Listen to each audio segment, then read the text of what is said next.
আজকে 8 মার্চ আন্তর্জাতিক নারী দিবস। চারিদিকে ভীষণ হৈ হৈ, নারীরা নাকি ভীষণভাবে স্বাধীন। কিন্তু এখানে একটা কোয়েশ্চেন মার্ক আমার আছে, আদৌ কি নারীরা সব দিক থেকে স্বাধীন?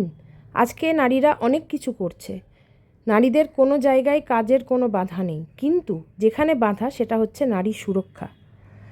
তবে নারী সুরক্ষার দায় কিন্তু শুধু নারীদের নয়, নারী সুরক্ষার দায় এই সমাজের, স্পেশালি পুরুষ সমাজের। পুরুষরা যদি নারীর সম্মান বজায় রাখতে পারে তবেই নারী সুরক্ষিত থাকবে।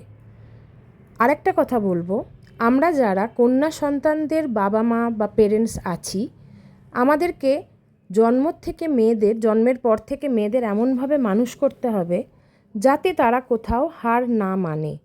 তাদেরকে সাহস জোগাতে হবে, তাদেরকে সর্বদা প্রতিটি কাজে মোটিভেট করতে হবে। তাদের মধ্যে সরলতা থাকবে, তাদের মধ্যে সেবার চিন্তা থাকবে, কিন্তু কোনো উচ্ছৃঙ্খলতা, কোনো কুশিক্ষা তাদেরকে দেয়া যাবে না।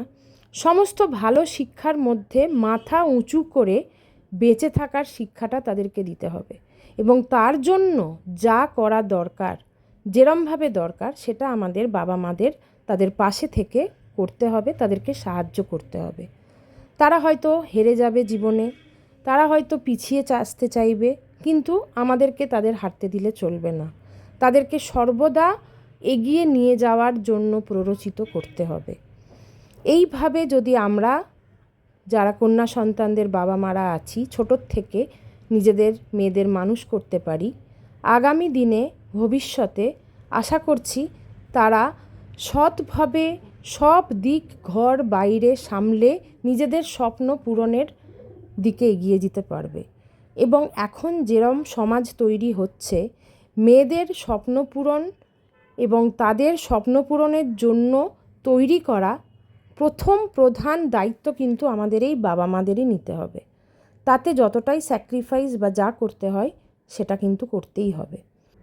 তবে সমাজের পুরুষদের প্রতি আমাদের সর্বস্তরের নারীদের একটি একান্ত অনুরোধ, তারা যেন নারীদেরকে সম্মানের চোখে দেখে, এবং এর ফলেই একমাত্র আমরা নারী শোষণমুক্ত একটি সুন্দর সমাজ গড়ে তুলতে পারব, এবং তখনই আমরা নারীরা আন্তর্জাতিক নারী দিবসের যে সুফল সেটা ভোগ করতে পারব, এবং মাথা উঁচু করে বলতে পারবো যে হ্যাঁ, আমরা একটা সুন্দর নারী শোষণমুক্ত সমাজে বেঁচে আছি।